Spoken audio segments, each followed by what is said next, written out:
आज अर्थशास्त्र कक्षा 12 यूपी बोर्ड में महत्वपूर्ण पाठ है उपभोक्ता के व्यवहार का सिद्धांत। चैप्टर का इंग्लिश में नाम क्या है? Theory of consumer behaviour. Behaviour माने होता है व्यवहार, कंज्यूमर माने उपभोक्ता। उपभोक्ता आप समझते हैं, हर व्यक्ति उपभोक्ता है, बाजार में सामान खरीदता है। तो एक उपभोक्ता मार्केट में जाता है तो कैसा व्यवहार करता है, तो उसके बारे में कई सिद्धांत दिए गए हैं। तो छात्रों, इसमें महत्वपूर्ण प्रश्न आप समझ लीजिए, इसको आप तैयार कर लें नोट्स बना करके, क्योंकि समय का अभाव है, परीक्षाएं नज़दीक हैं। तो महत्वपूर्ण प्रश्नों को आप जान लें और इससे कम से कम 15-20 नंबर के प्रश्न लघु उत्तरीय दीर्घ उत्तरीय अतिलघु में मिल जाएंगे। बहुत ही इम्पॉर्टेंट चैप्टर है। तो पहला प्रश्न क्या है छात्रों? उपभोक्ता के संतुलन की सचित्र व्याख्या करिए, यानी सचित्र व्याख्या करनी पड़ेगी। चित्र बना करके एक्स वाई एक्सिस पे, अब इसका चित्र ऐसे ही होता है छात्रों। ये जो है तटस्थता वक्र है, कीमत रेखा जहाँ स्पर्श करती है यही संतुलन को उपभोक्ता होता है। शॉर्ट बता दे, बहुत ही आसान होता है, इसी को एक्सप्लेन कर देते हैं तो उपभोक्ता संतुलन में पूरा दीर्घ उत्तरीय में आप कर ले जाएंगे। दूसरा है छात्रों अनादिमान वक्र। किससे आप क्या समझते हैं?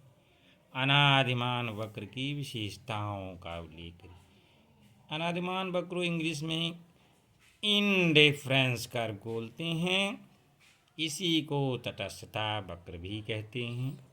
तो इसमें कंफ्यूज होने की ज़रूरत नहीं है छात्रों। अनादिमान वक्र या तटस्थता वक्र दोनों समान बातें हैं।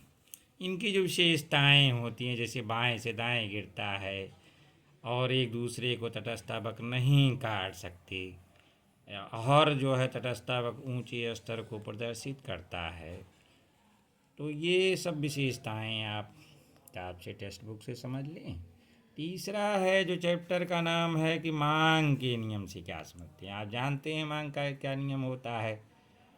कीमत कम होती है, मांग बढ़ जाती है, मांग बढ़े कीमत।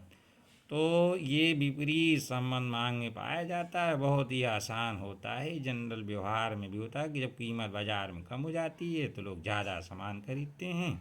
इन विपरीत संबंध होता है, इसको चित्र की सहायता समझाना है। अब ये होता है नेक्स्ट इम्पॉर्टेंट क्वेश्चन छात्रों की, वस्तु की मांग, यानी मार्केट में अगर आप सामान कब मांग बढ़ जाती है, किन कारणों से बढ़ती, तो उन्हीं कारकों का वर्णन करिए। 8-10 कारण हैं मेन, उनको आप याद कर लेते हैं तो उसको बहुत अच्छी तरह एक्सप्लेन कर सकते हैं। और पांचवा है कि जनरल गुड्स, सामान्य वस्तुएं और निकृष्ट।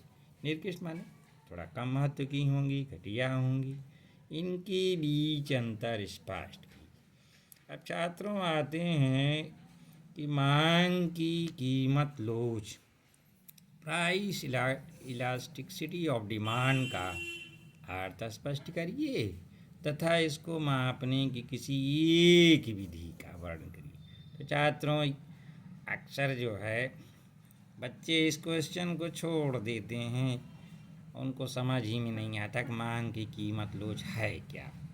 तो इसको मैं सरल भाषा में समझाने का प्रयास करूँगा, ये बहुत ही आसान है छात्रों। उत्तर है मांग की लोच का अर्थ इंग्लिश में कहेंगे meaning of elasticity of demand. Demand माने होता है मांग।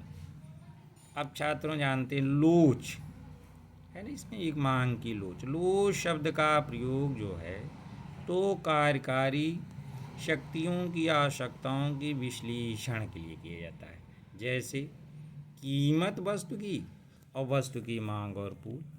अब लोच द्वारा यह ज्ञात किया जाता है कि जब दो अस्थिर तत्व होता, अस्थिर क्या मतलब जो बदलते रहते हैं, तो एक तत्व के प्रतिशत परिवर्तन का दूसरे तत्व के प्रतिशत परिवर्तन पर क्या प्रभाव पड़ता है। लोच की अवधारणा का प्रयोग सर्वप्रथम अल्फ्रेड मार्शल, ये बहुत फेमस अर्थशास्त्री हैं अल्फ्रेड मार्शल, ने अपनी पुस्तक प्रिंसिपल ऑफ इकोनॉमिक्स में किया था। उसने इस अवधारणा का प्रयोग केवल कीमत में परिवर्तनों के संदर्भ में किया था। उनकी इस कॉन्सेप्ट को मांग की कीमत लोच, प्राइस इलास्टिसिटी ऑफ डिमांड कहा जाता है। छात्रों, मांग का नियम क्या बताता है कि वस्तु की कीमत बढ़ जाती है जब, तो उसकी मांग घट जाती है। भाई वैसे भी महंगाई जब बढ़ेगी, आप बाज़ार में कम चीज़ें खरीदेंगे, मांग घट गई। और जब कीमत सस्ती हो गई बाज़ार में तो मांग बढ़ जाती है, ज़्यादा सामान खरीदते हैं आप। ये सामान्य नियम है, यही मांग का भी नियम है। यानी ये नियम क्या बताता है कि कीमत में अगर परिवर्तन होगा तो मांग में परिवर्तन किस दिशा में होगा, यानी घटेगी बढ़ेगी। अब कितनी मांग बढ़ेगी घटेगी ये नहीं बताता है। तो मांग में परिवर्तन के परिणाम यानी क्वांटिटी को नहीं बताएगा, कितना बढ़ेगा। ये बताएगा कीमत घटी तो मांग बढ़ गई, कीमत बढ़ गई तो मांग घट गई, लेकिन कितना घटे बढ़ेगी ये नहीं बताता। तो कीमत में परिवर्तन के फलस्वरूप जो मांग में कितना परिवर्तन होगा, तो ये मांग की लोच मापती है। अर्थशास्त्री हैं, सबसे आसान परिभाषा मैंने चयन किया है। हालांकि कई अर्थशास्त्र में लोच की परिभाषाएं दी गई हैं, किताब से देख लेंगे, टेक्स्ट बुक से। तो लिप्से के अनुसार मांग की लोच है कीमत में प्रतिशत परिवर्तन से वस्तु की मांग की मात्रा में प्रतिशत परिवर्तन का अनुपात। यानी मांग की लोच का सूत्र है मांग में प्रतिशत परिवर्तन बटे वस्तु की कीमत में प्रतिशत परिवर्तन। मांग की कीमत लोच एक संख्या है, यानी नंबर है। ये कैसे मांग की लोच, ये ऋणात्मक होती, निगेटिव होती है, क्योंकि किसी वस्तु की मांग और उनकी कीमत में आप समझते हैं विपरीत संबंध पाया जाता है, नकारात्मक रूप से संबंधित होती है। इसका मतलब वही है, कीमत घटेगी मांग बढ़ेगी, यानी उल्टा संबंध है।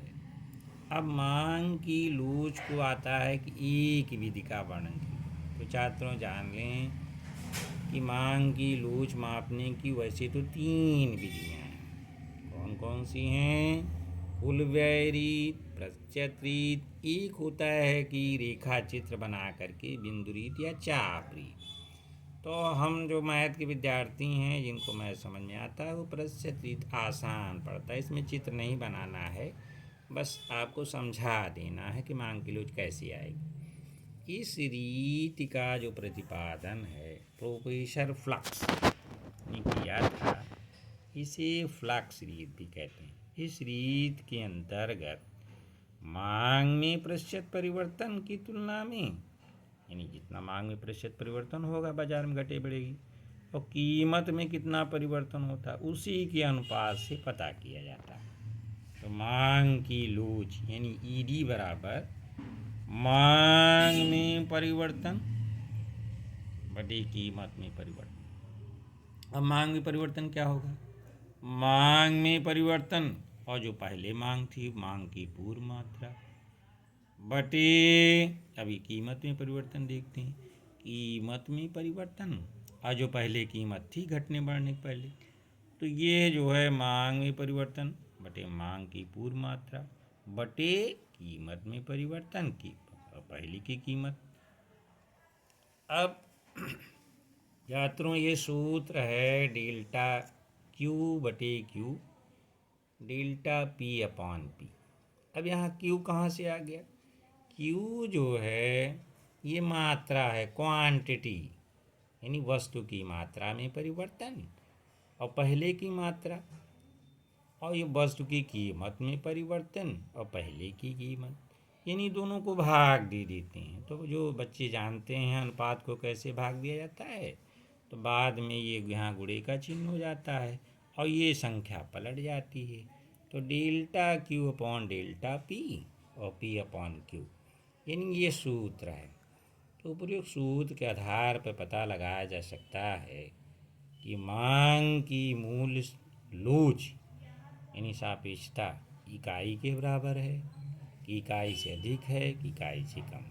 अब इसको जब उदाहरण से समझेंगे तो बहुत ही आसान लगेगा। उदाहरण देखते हैं छात्रों। मान लीजिए किसी वस्तु की कीमत है 6 रुपये और उस समय बाज़ार में 36 इकाइयाँ आप ले आते हैं खरीद के। अब नई कीमत बढ़ गई, 8 रुपये कर दिया गया, तो मांग देखिए घट गई, 30 हो गई। तो अब इसमें मांग में कितना परिवर्तन हुआ छात्रों? पहले 36 था मांग, अब 30 हो गया, यानी 6 इकाई घट गया। ये देखिए इस दोनों का अंतर 6 इकाई आ गया मांग का।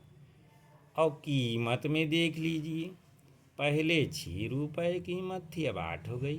कितना रुपया बढ़ा? 8 में 6 घटा देंगे तो 2 रुपया का अंतर आ गया। तो अब इसको यही सूत्र वही जो ऊपर बताया गया उसी सूत्र को लिखें, डेल्टा क्यू बटे पी, डेल्टा पी और पी बटे क्यू। और डेल्टा क्यू क्या है? मांग में परिवर्तन। मांग में परिवर्तन कितनी इकाई को? 6 लिख दिया। और कीमत में परिवर्तन डेल्टा पी, 2 रुपये का अंतर आया था, 8 में 6 घटाए तो 2 आ गया था, यानी 6/2। और पी क्या है? पहले की कीमत है 6 था। और क्यू क्या है? पहले की मात्रा थी, 36 मांगा जाता था पहले कीमत पे 6। तो इसी को जब लिख देते हैं, इसको सॉल्व कर लेते हैं। सॉल्व मतलब हल करना। तो 6 जा 36, 6 36 बोलते हैं हिंदी में। और 36 दूना 72 हो गया। अभी 36 से कम 36, 36 दूना 72।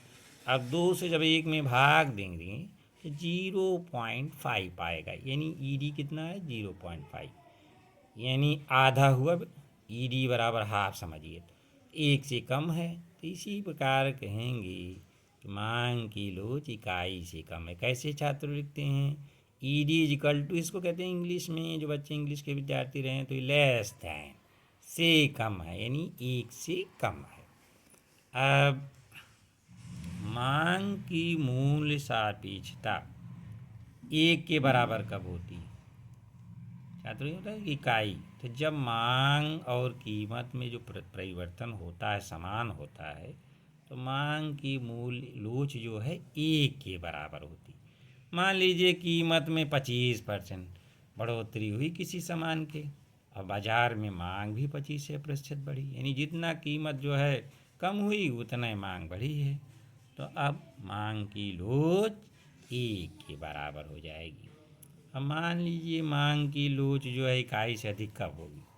जब कीमत में जो परिवर्तन होगा, मांग में प्रतिशत परिवर्तन ज़्यादा होगा, यानी कीमत थोड़ा सा घटी तो मांग ज़्यादा परिवर्तन होंगे, तो मांग की लोच जो है वो इकाई से अधिक होगी। उदाहरण के लिए मान लीजिए कीमत में 25% कमी हुई किसी चीज़ के, और बाज़ार में मांग 25% से ज़्यादा लोग मांग रहे हैं, तो उसकी ईडी जो है मांग की लोच कितनी हो जाएगी? 1 से अधिक होगी। अब तीसरी स्थिति आती है कि मांग की लोच 1 से कम कब होगी? जब कीमत में प्रतिशत जो परिवर्तन होगा उसकी अपेक्षा मांग में प्रतिशत परिवर्तन बहुत कम होता है, तो मांग की मूल्य सापेक्षता इकाई से कम होती है। मान लीजिए वस्तु की कीमत में 25% की कमी हुई तो मांग में 25% से कम ही वृद्धि हो, तो ऐसी स्थिति में मांग की लोच 1 से कम होती। तो अगर छात्रों इस तरह से मांग के लोच का अर्थ बता देते हैं, और एक विधि का जो आप 3 विधियां हैं और जिसमें जो आसान लगे वैसे ये बहुत ही आसान है, और इस तरह वर्णन करते हैं तो बहुत दीर्घ उत्तरी में अच्छे मार्क्स प्राप्त कर सकते हैं। धन्यवाद छात्रों।